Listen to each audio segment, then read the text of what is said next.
Dans cette partie, nous allons voir comment faire communiquer le serveur d'intégration continue et votre dépôt GitHub, de façon à dire au serveur d'intégration continue de récupérer la dernière version de votre code source ou bien du code source de votre projet et lancer le processus d'intégration continue.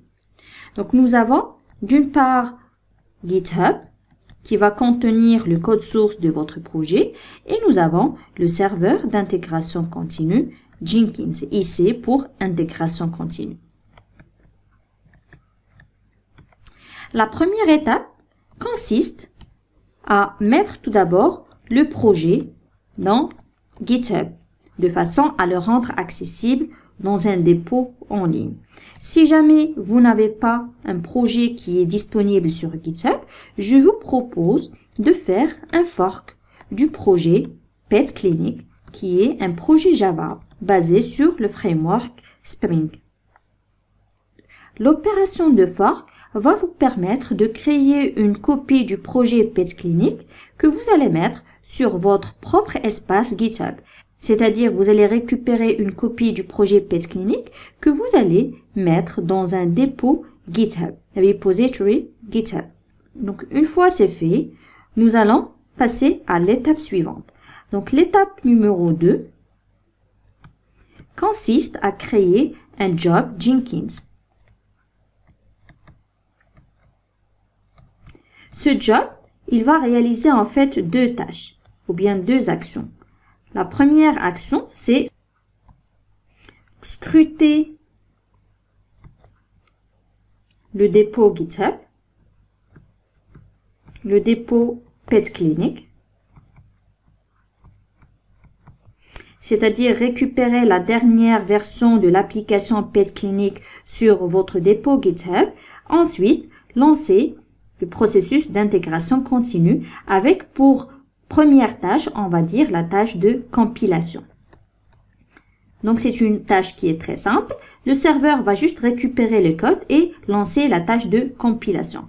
Donc, pour lancer la tâche de compilation, Jenkins va se baser sur tout d'abord le JDK qui est installé sur votre machine et aussi sur Maven pour lancer la tâche de compilation avec le plugin Compiler. Et le goal, compile, donc compile. Donc, pour récapituler, la première étape consiste à faire un fork du projet Pet Clinic que vous allez mettre sur votre dépôt GitHub. Si vous souhaitez travailler sur votre propre projet, dans ce cas, il va falloir partager ce projet dans le dépôt GitHub.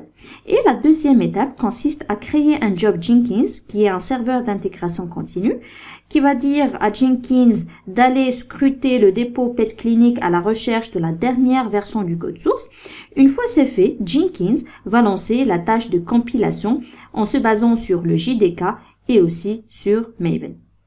Donc, voyons voir pratiquement ce que ça donne.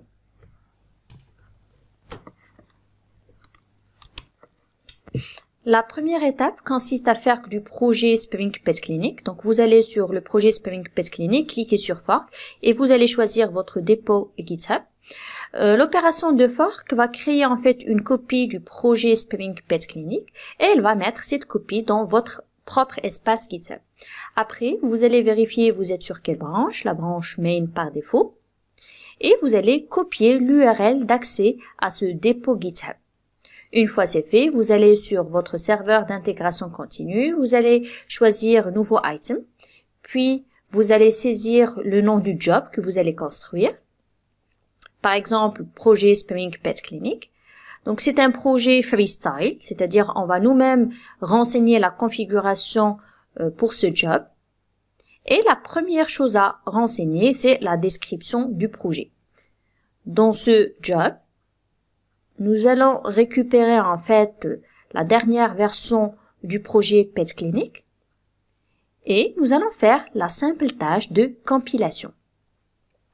Pour dire à Jenkins qu'on va récupérer le code depuis GitHub, il va falloir aller dans l'onglet donc gestion de code source, choisir Git, et là, on va spécifier un ensemble d'informations. Ici, on va coller l'URL du dépôt qu'on avait copié. Puis après, on va choisir le login et le mot de passe. En fait, ce sont les logins et mots de passe que vous utilisez d'habitude pour accéder à votre espace GitHub. Donc, ce sont login et mots de passe spécifiques à votre compte GitHub. Puis après, vous allez récupérer le code qui existe en fait sur quelle branche dans GitHub. Comme on a vu, il s'agit de la branche principale main. On va écrire main. Ensuite, on va ajouter une étape au build et on va invoquer en fait une cible Maven. On va choisir l'installation de Maven qu'on avait configurée auparavant et on va lancer la simple tâche de compilation qui consiste à appeler la cible Maven compile. Donc, on va revoir la configuration du job. On a spécifié l'URL du dépôt GitHub Spring Pet Clinic avec login et mot de passe de notre GitHub et la branche main. Ensuite, nous avons spécifié que on va faire la simple tâche de compilation du projet. Vous allez cliquer sur lancer un build et en bas, vous allez voir le build que vous allez lancer ou bien le job que vous avez lancé. Bien sûr, on peut voir que Jenkins récupère la dernière version de votre projet depuis votre dépôt GitHub et plus spécifiquement l'application Spring Pet Clinic. Puis après, il va lancer la tâche de compilation. Pour cela, Maven va récupérer en fait un ensemble de bibliothèques dont il a besoin pour compiler. Jenkins a presque terminé le téléchargement de toutes les bibliothèques. Maintenant, il va lancer justement la tâche de compilation avec le plugin compiler et le goal compile. Jenkins ici est en train de compiler 25 source files ou bien 25 classes Java qu'il a trouvé dans le workspace du projet. Et après la compilation, nous avons build success. C'est-à-dire le projet ne contient pas d'erreur de compilation. Et donc, comme vous pouvez le constater, c'est uniquement le téléchargement des bibliothèques qui prend un petit moment. Sinon, la tâche de compilation dure uniquement quelques secondes. Nous revenons à la page d'accueil pour voir que le projet a comme statut succès avec l'icône soleil pour dire le build il est stable. On va lancer une deuxième fois le build juste pour voir ça va durer combien de temps. En principe, ça ne doit pas durer plus que quelques secondes puisque Jenkins a déjà téléchargé toutes les bibliothèques.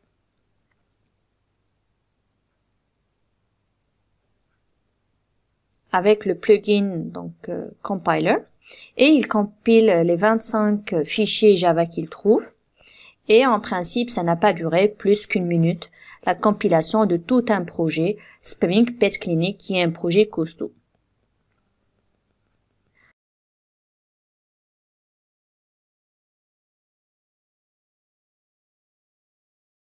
Comme vous l'avez probablement remarqué, ce n'est vraiment pas très pratique d'attendre jusqu'à la fin du build pour voir quel est son statut. Ça peut prendre 20 minutes, 30 minutes, voire plus, et cela dépend en fait des étapes par lesquelles va passer le logiciel en vue de passer l'étape d'intégration continue. Ça peut être une tâche de compilation, ça peut être une étape de test, ça peut être même une étape d'archivage du projet ou même du déploiement dans un conteneur. Pour cela, nous allons voir dans le prochain tuto comment recevoir une notification de la part de Jenkins une fois le job termine la mission de compilation. Plus concrètement, nous allons configurer Jenkins pour envoyer un email suite à une tâche de build. À très bientôt!